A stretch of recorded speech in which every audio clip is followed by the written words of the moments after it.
Hello and welcome. You're watching News Central Television. It's time for News Central now. I am Judith for TV, and here are the top stories at this hour. House of Representatives Speaker Tajuddin Abbas inaugurates ad hoc committee to assume legislative oversight in Rivers State amid growing criticism of emergency rule. Association of Nigerian Local Governments accuse Attorney General of the Federation of frustrating implementation of local government autonomy despite a Supreme Court ruling. United Nations Refugee Agency warns of a double crisis in DR Congo as floods force thousands from their homes. Details shortly. And we start by telling you that the Speaker of the House of Representatives, Tajuddin Abbas, on Tuesday inaugurated an ad hoc committee to assume legislative functions in place of the suspended Rivers State House of Assembly. The inauguration was held at the National Assembly complex in Abuja, with designated members drawn from the 6 geopolitical zones. Addressing the 21-member committee, Speaker Abbas emphasized that the panel's mandate is non-partisan and tasked with legislating in the interests of good governance, peace, and the prosperity of the oil-rich state. House Leader Professor Julius Ihubore will serve as chairman of the committee, with Ali Issa from Gombe State appointed as deputy chairman. Still on Rivers politics, the Federal High Court in Port Harcourt has struck out a suit filed to challenge the defection of 27 members of the Rivers State House of Assembly from the People's Democratic Party (PDP) to the All Progressives Congress (APC). The case, brought by the Labour Party, sought a declaration that the lawmakers' seats be rendered vacant following their alleged defection. However, in a ruling delivered on Tuesday, Justice Inyang Ekwo dismissed the case, basing his decision on a recent Supreme Court judgment, which, according to him, had already dealt with the legal questions surrounding the issue of defection. He noted that the Apex Court ruling served as a binding precedent, effectively rendering the Labour Party's case redundant. And we move now to Abuja. Let's now take a closer look at the intersection between politics and the judiciary. The Abuja School of Social and Political Thought has criticized the recent Edo State Election Petitions Court for dismissing claims of electoral malpractice brought by the People Democratic Party's candidate Asuyi Ighodalo, challenging the declaration of APC's Monday Okpolo as the authentic winner of the governorship poll. Now, the group, while reviewing the court's judgment in Abuja, says that the ruling raises serious concerns about justice in Nigeria's electoral process. Our correspondent Idong Joseph, or rather Joshua Marayi, I beg your pardon, reports. We will bring that report to you now, Sosuke Bulletins. In the meantime, we're now joined live from Abuja is Dr. Sam Amadi. He's Executive Director of the Abuja School of Social and Political Thought, and he gives us a bit of insight following the critique. Mr. Dr. Amadi, many thanks for doing this with us. Let's just get started, shall we? And let's begin with the basics. Why is the Abuja School dissatisfied with the opinion of the court on the Edo State governorship election petition? Thank you very much. Well, first, the Abuja School has no problem with whoever wins the election. Before the election, the Abuja School has been monitoring INEC performance in elections, and it is the view that there is so much manipulation. So they did election presented an option. We saw clearly how INEC destroyed its own rules. For example, INEC did not use the law provides that all materials, you have to write the serial numbers and quantities to ensure that the usual practice where politicians get to give them duplicate copies or different result sheets to write and declare results.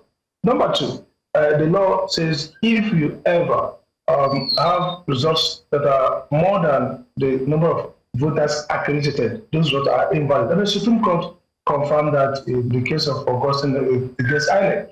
Now, what we are quarreling with is we've seen a tendency, not just in this case, where the tribunals and the courts let INEC off very clear violation of their rules, and requiring petitioners who are victims of INEC's, sometimes atrocities, to almost mold bricks with no clear. So in this case, for example, the tribunal's view is that INEC was subpoenaed by the court to come, and INEC sent officials who presented beavers. There was a printout of the result that shows all this evidence.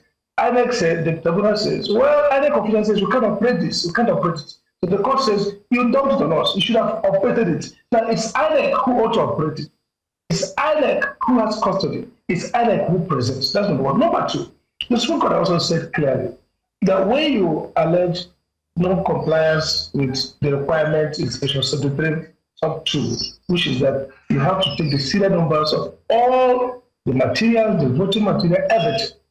If there's no such compliance, it means automatically you don't need to bring evidence of agents to each unit to prove it. The Supreme Court said that even in the case of Opus Adema. So this court says, well, we can't accept this because you ought to tell us people who were there, agents who saw when the form was not filled. Now, what happened in the day is that INEC created a duplicate result sheet, announced those fake results. The result today in INEC IRA is different from the results INEC used to announce.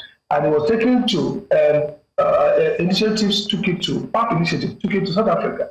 Forensic shows that those result sheets were not the right ones. So the problem with Abuja School has is that this tendency of making it almost impossible to overturn rigged election provides incentive for rigging. All right. And that's why today, you see the governors, everybody simply wants to be on the ruling party because they're not thinking about whether the government will or voters choose them. They know that once you rig it, the courts validate the rigging. That's a problem. And this is a problem. Now, before I get to my next question, let me bring that report that I mentioned earlier, and this report was filed in by our correspondent, Joshua Imarai. Let's take a look, and I'll come back to my next question. Fresh reactions are trailing the verdict of the Edo State Election Petitions Tribunal, which dismissed the claims filed by the People's Democratic Party's candidate Asue Ighodalo against Governor Monday Okpebholo. At a media briefing in Abuja, the non-partisan think tank, the Abuja School of Social and Political Thought, condemned the ruling, faulting the tribunal's decision to dismiss claims of overvoting and electoral irregularities on the grounds that the petitioners failed to present presiding officers and polling agents as witnesses. The idea that the maker of the document is the only person who can speak to the form, or that the polling its witnesses must be called, is a legal fiction with no grounding in Nigerian jurisprudence. The point Abuja School is worried about is the growing strategy of courts defeating the essence of the Electoral Act itself. The change in the Electoral Act is placing burden on INEC, the regulator of elections. The courts are placing burden on victims of electoral malpractices. The think tank also alleged irregularities in the conduct of the Edo State governorship election, insisting that the tribunal failed to address key concerns raised by the petitioners. In the election, INEC printed and deployed duplicate result sheets which were used to declare results that bore no resemblance to what actually occurred at the polling unit. This was, of course, established by TAP Initiative. TAP Initiative did extensive work and took the results to a forensic examiner in South Africa, and they confirmed that those were duplicates, they are not the real relationship. They, however, urged that immediate actions and systemic reforms be taken to ensure that critical issues of electoral irregularities are promptly addressed. What we are seeing today is that INEC has usurped the right of citizens to elect their leaders by declaring fake results. And the implication of that is that electoral tribunals are now enabling INEC to continue to usurp the people's power and play rough through a crippling technicality that is wrongly applied. There is no reason why any one of us should be excited about going out to vote in 2027 if these things are not addressed. In view of any potential appellate action by petitioners over the Edo State election, the Abuja School of Social and Political Thought echoed the words of the Roman statesman that let justice be done even though heaven fall. In Abuja for News Central, I am Joshua Imarai. And many thanks to Joshua Marai there for that report. It's back to you, Dr. Sam Amadi. With that report and with your earlier submission, it begs to ask the question of what exactly would have been the definition of justice in this matter? Good question. You see, the electoral jurisprudence is that justice should be that which gives back voters the right to choose their leaders. And so what that means is, now, if, as is shown clearly by the documents before the court, that there's a discrepancy, the procedure which the law has provided to safeguard the integrity of the electoral process was not followed. Justice requires that the court themselves will say it's not followed, especially when the Supreme Court, in the case of Abuja, in the case of Burton against me, has said that these non-compliance are strict liability. You don't need to always say that you should bring every agent in all the polling units to look. In the US, we saw the case in America. If the printout from INEC, which is a public document, shows that something was wrong, don't ask that I must produce somebody who was a witness, who was a voter from all the units. That is wrong. That is the problem with electoral jurisprudence. They are making it difficult for victims of foreign elections to obtain elections. And the political economy of it is very simple. If you cannot win at the tribunal because the burden of proof is excessive, it means that both INEC and the politicians will continue to rig. But if the courts do the right thing by strictly saying this is fraudulent, you can't declare a result in your IREG, which is their safety framework for results. And then the result you declare is different. Results that are not signed by agents. And then you're asking the victim, the petitioner, to basically, if I gave the givers and gave the printout, they say, oh, because it wasn't operated. It's either could have auto-operated, and then the computer says, we don't know how to operate it. Isn't it a court who should have mandated INEC to do that? Meanwhile, the electoral act says, within 14 days or so to 20 days or so amount, you must upload all this evidence. And so the point you're making, not just in Edo, look at Kogi, for example, where the court subpoenaed witnesses, INEC testified, the court accepted, and the hearing the court says, well, we ought not to have done that. The problem is this: elections are being rigged daily, and there are no consequences. And therefore, today, building to 2027, everybody is saying, I want to be with the man who can rig from here. Nobody has the courage. All the governors, look at the governors, they're not thinking about it. If I govern well and campaign well, I win the election. Everyone is saying, maybe we need to follow Mr. President, who allegedly or the thing controls the INEC, and therefore will stay in power. This will damage our democracy as a Abuja school. Dr. Amadi. Yeah. Dr. Amadi, you're saying the quiet part. Do I dare say that you are saying the quiet part out loud? Because absolutely. Before this administration came in, there was a lot of question about, the interpretation of that very clause on who should exactly win the elections. And we saw the electoral petition for the tribunal petition for the presidential election led by Mr. Peter Obi and the Labour Party. And that, do you think that has set precedence in what we're seeing with other electoral petitions after the presidential election?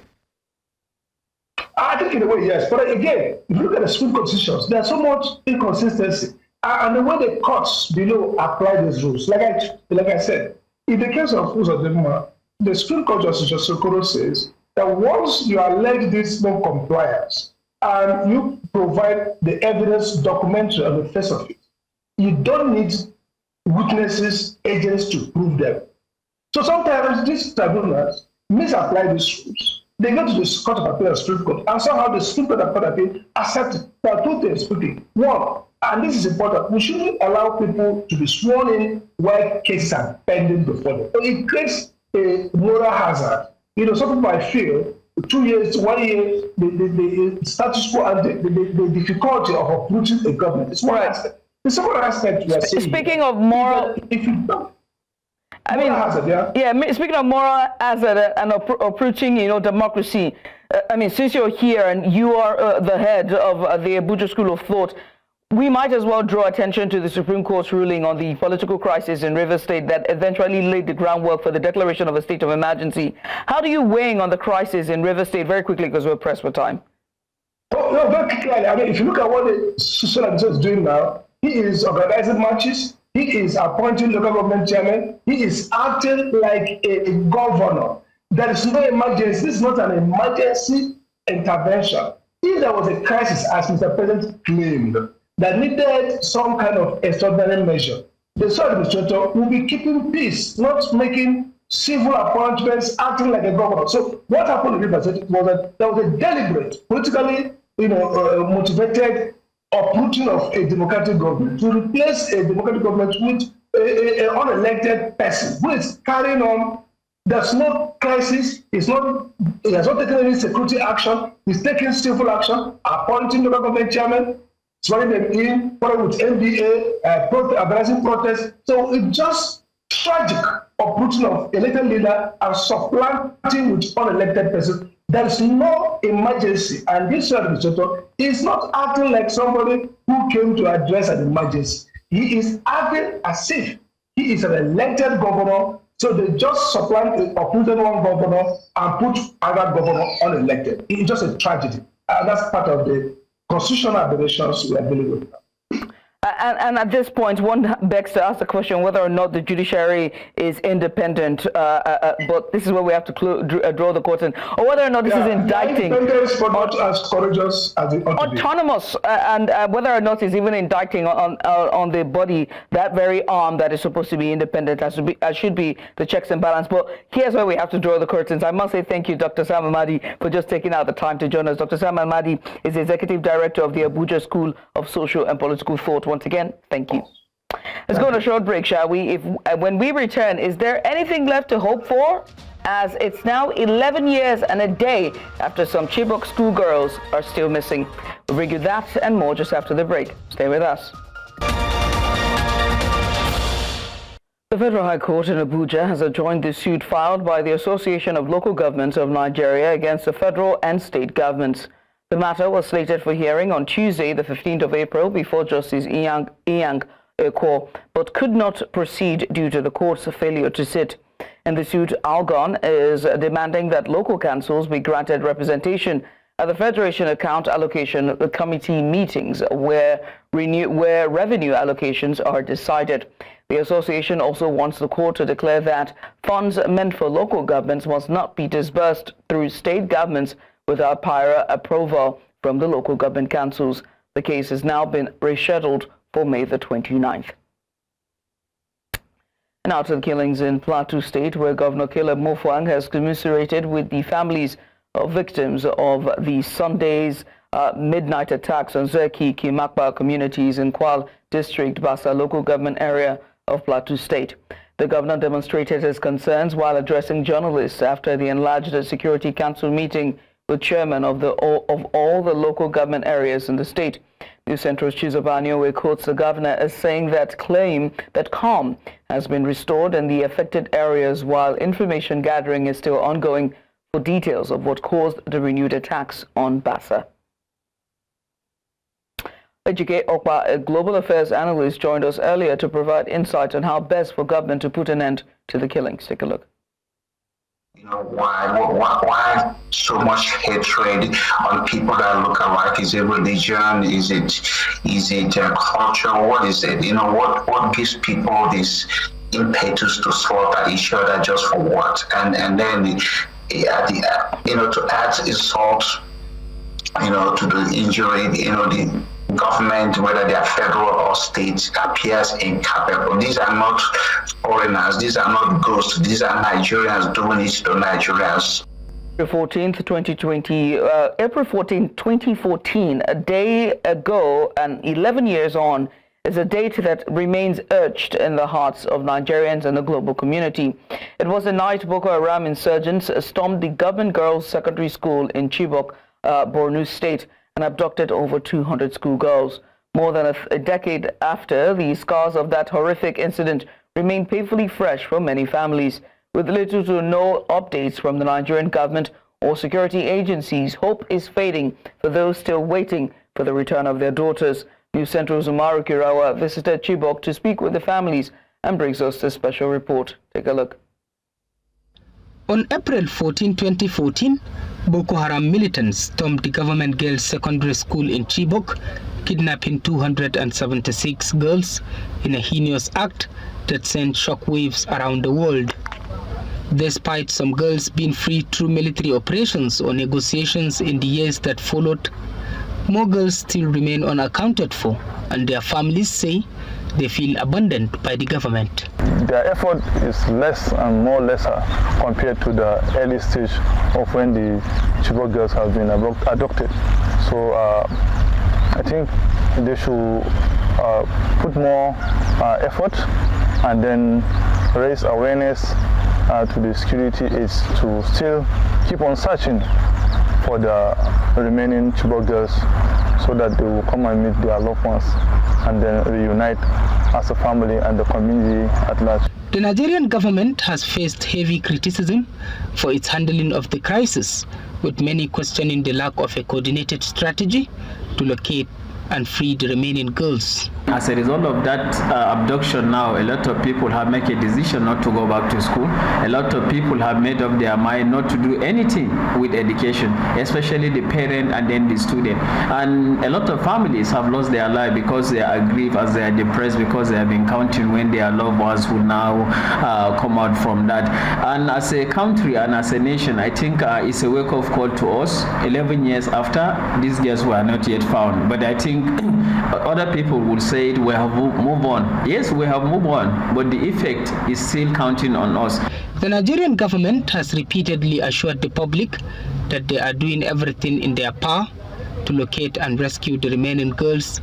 But for many in Chibok, these assurances have become empty words. Muna kuka domin waɗannan 'yan mata wanda ba su fita ba. Yanzu namu akwai nasu bai fita ba, ba mu ji daɗi ba babana. Yana sa mu hawaye mun ga iyaye din.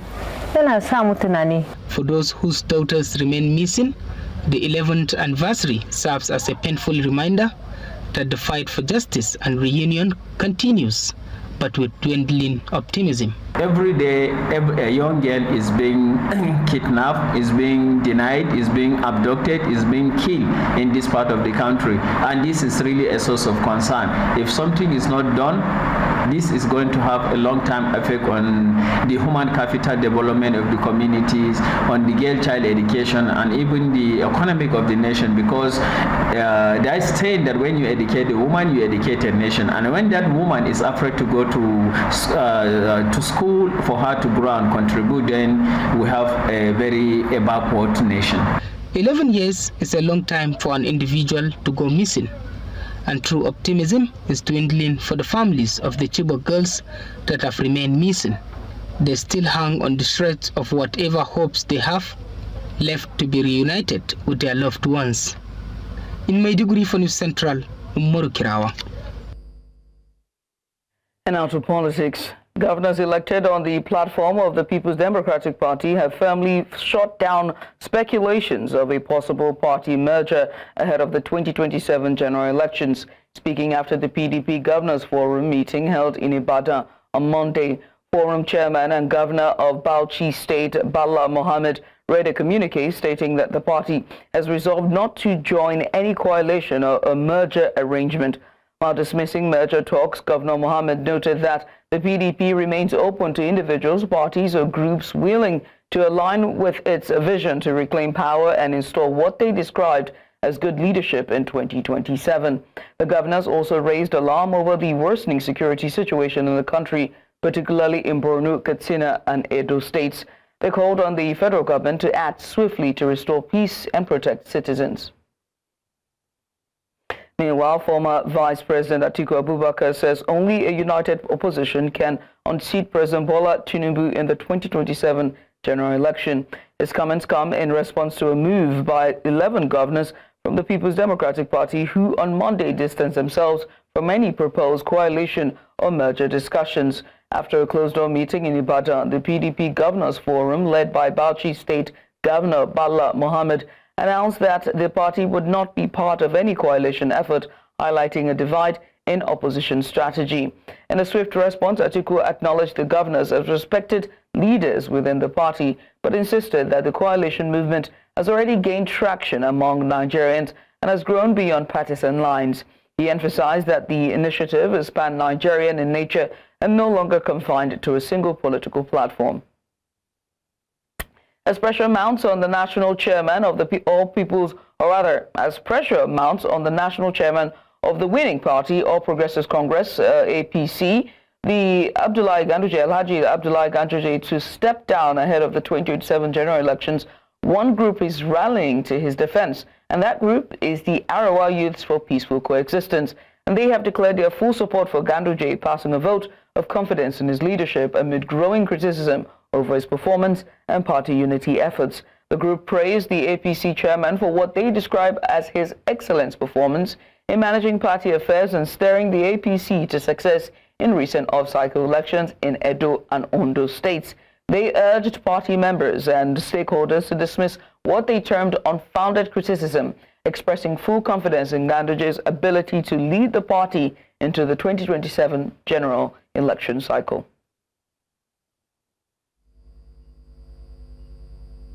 We hereby pass a vote of confidence on the chairman of the All Progressive Congress, Alhaji Umar Ganduje, as a reliable and a capable leader of the All Progressive Congress.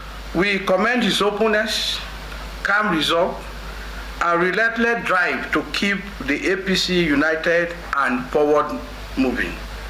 It is for these reasons that we are sitting here today to express our total and unwavering support for him. Under his direction and leadership, the APC has recorded major electoral victories in 4 out of the 5 off-cycle gubernatorial elections in Kogi, Imo, Edo, and Ondo states. And now to food security. In a major step towards boosting food security across Africa, agricultural experts and policymakers converged on Abuja for the 6th African Regional Conference on Irrigation and Drainage. The 2-day meeting is seeking to prefer innovative solutions to secure adequate water for both dry and wet season farming. News Central's correspondent Sumaya Abubakar has more. Take a look. Policy experts to agricultural entrepreneurs, the 6th African Regional Conference on Irrigation and Drainage brought together key players in the agricultural sector with the key mission of solving Africa's water and irrigation challenges. Water remains central to Africa's quest for food security, climate resilience, and economic transformation. Yet we continue to face pressing challenges: climate change, land degradation, inadequate investment in irrigation infrastructure, and limited knowledge-sharing platforms. Today is not about one state. It is about a shared African journey. A journey in which every nation, from Senegal to Somalia, must come together to develop a bold and unified strategy for irrigation and water governance. We have to think all together how to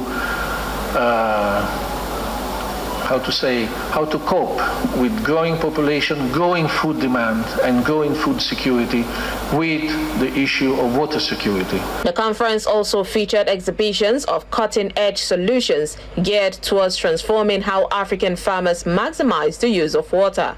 We've developed what we call the Water Co-Pilot, which is an AI chatbot.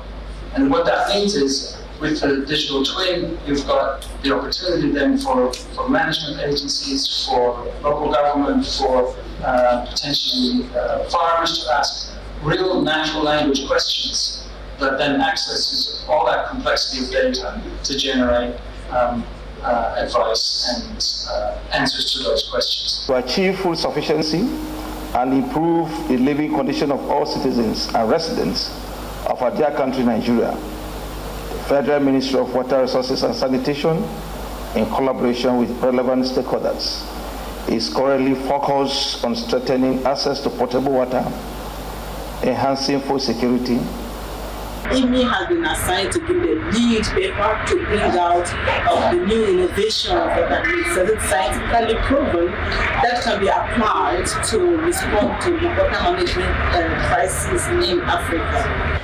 With water scarcity threatening food security across many parts of Africa, experts present say that the conversation is both timely and crucial, placing innovation at the heart of agricultural transformation.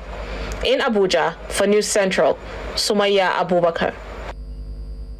The Radio, Television, Theatre and Arts Workers Union of Nigeria has emphasized the importance of unionism in ensuring good welfare for Nigerian workers.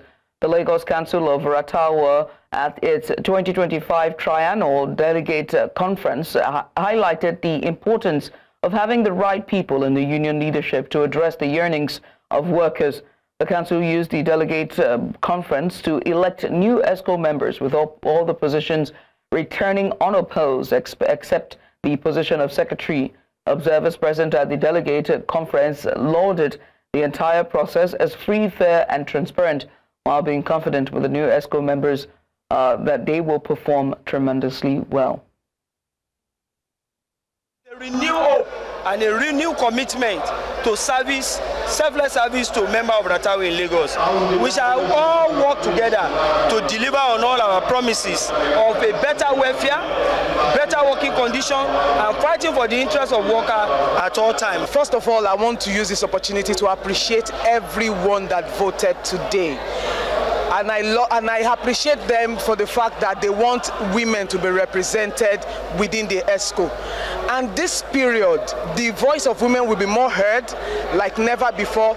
Challenges that workers face on a daily basis. It might not necessarily mean challenges with their employers, but challenges, many competing challenges that workers are being faced with. You're watching News Now on News Central Television. Coming up, world leaders gather in London to discuss Sudan as conflict enters its second year. We'll tell you all about this and more just after the break. Join us again.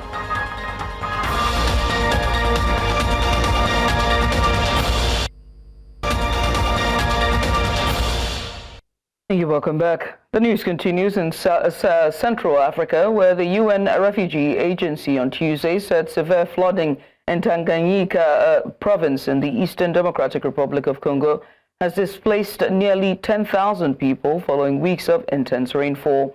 The Rungamba River burst its banks, inundating large areas of Kalimi and Unzunso, damaging homes, schools and farmland.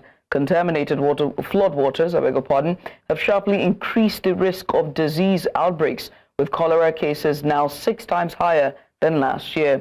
The flooding has struck regions around already hosting tens of thousands displaced by conflict in South Kivu, forcing many into displacement yet again.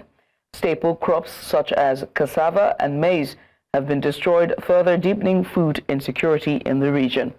Across eastern DRC, an estimated 2.3 million people face life-threatening hunger, and the United Nations, the UNHCR, warns that aid efforts are critically underfunded, reaching only a small portion of those in need. Now, despite the worsening humanitarian conditions, many refugees continue to return to Congo due to hardship in host countries.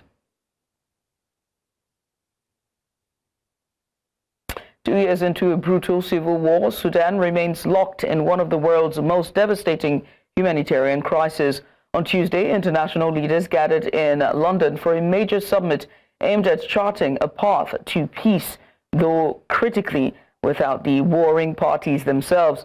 For News Central, international correspondent Afia Hagen has more. Let me hand over.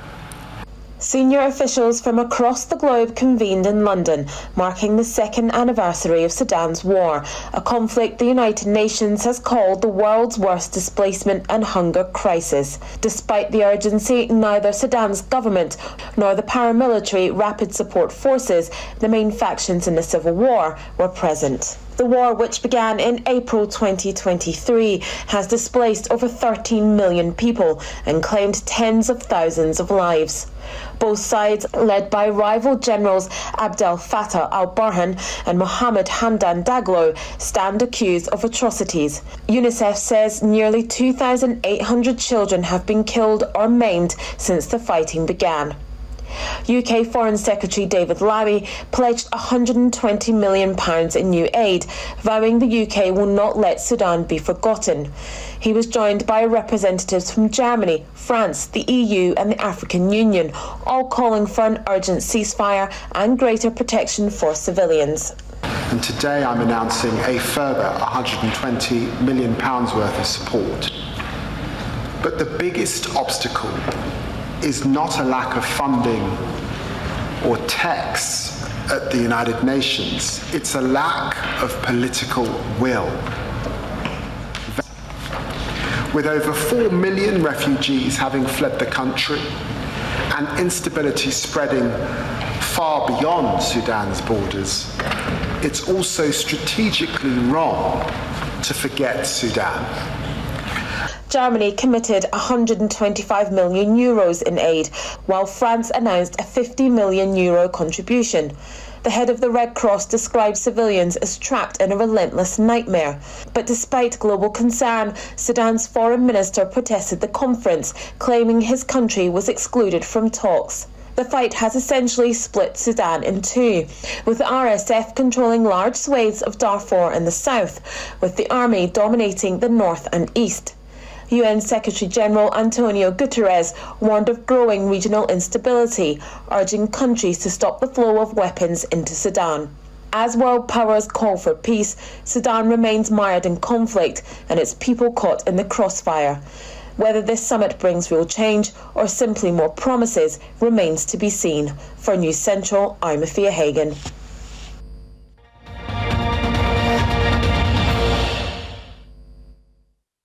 The Maldives has imposed an immediate ban on Israeli passport holders, citing its unwavering support for Palestinians amid the ongoing conflict in Gaza. President Mohamed Muisi approved the decision shortly after it was passed by Parliament, with officials reframing it as a direct response to alleged atrocities in the Palestinian territories. While largely symbolic, given that only 59 Israeli tourists visited the Maldives in February, the move reflects mounting political pressure on the Muisi administration to take a stand. The Maldives, a predominantly Muslim island nation, had previously lifted a similar ban in the 1990s and cautiously explored the possibility of restoring ties with Israel in 2010. Israel, for its part, has already warned its citizens against traveling to the Maldives.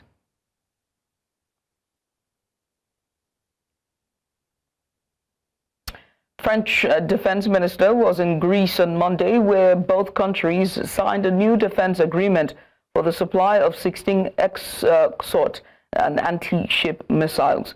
The deal not only boosts Greece's naval capabilities, but also reinforces bilateral ties amid ongoing regional security tensions. During his visit, France's defense minister reaffirmed France's commitment to a more autonomous European defense posture.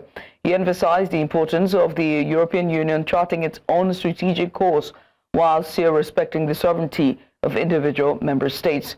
The defense minister also underlined the need to pursue this vision both within EU institutions and through direct bilateral collaboration.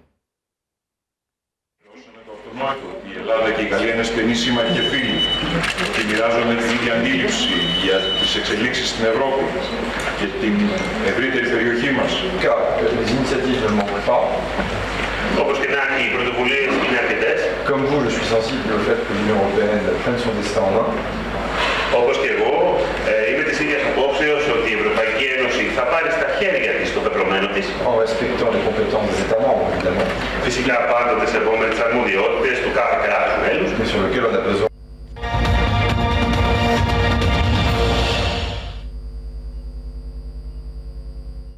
Nigeria's annual inflation rate has increased to 24.23% in March 2025, up from 23.18% in February.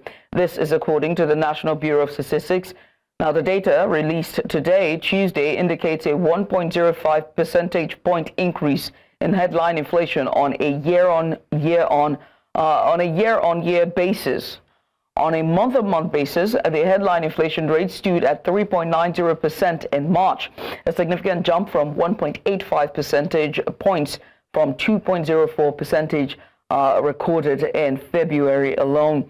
Now, this acceleration signals mounting price pressures in the economy, driven by rising food, energy, and transportation costs. The NBS said the food inflation rate in March 2025 was 21.79% on a year-on-year basis. However, a month-on-month basis, the food inflation rate in March 2025 was 2.18%, up by 0.50% compared to February 2025, which was 1.67%. The Securities and Exchange Commission has warned Nigerians against using unregistered digital asset platforms, declaring them illegal. This follows growing concerns over CBEX, a trading platform whose users reported being unable to withdraw their funds. During a virtual meeting on the Investment and Securities Act, ISA 2025, the SEC Director General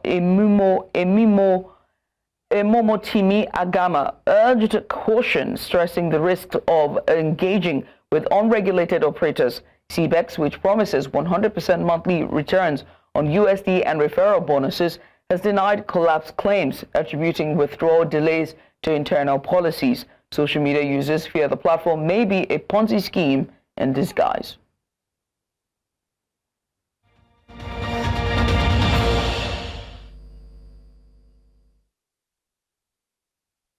The National Sports Commission has commended Team Nigeria's performance at the ITTF World Para Future Tournament in Amman, Jordan, where the team won 14 medals, and that's 5 gold, 7 silver, 2 bronze medals to finish among the top 3 globally.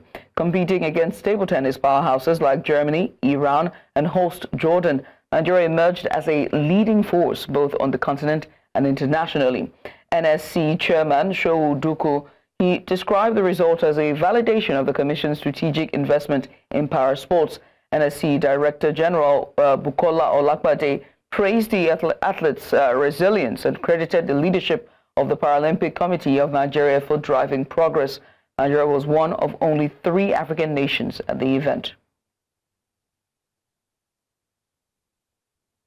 Manchester United forward Joshua Zirkzee is facing a spell on the sidelines with a hamstring injury sustained during Sunday's loss to Newcastle, casting doubt over his availability for the remainder of the season.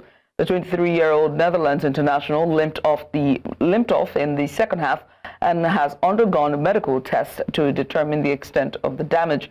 Sources suggest the injury may be severe enough to keep him out of the rest of the campaign. United head coach Ruben Amorim is expected to address the situation on Wednesday ahead of the Europa League quarter-final second leg against Lyon at the Old Trafford Stadium. And that's all at this hour, but before we go, let's take another look at some of the major stories. House of Rep Speaker Tajuddin Abbas has inaugurated an ad hoc committee to assume legislative oversight in Rivers State amid growing criticism over emergency rule.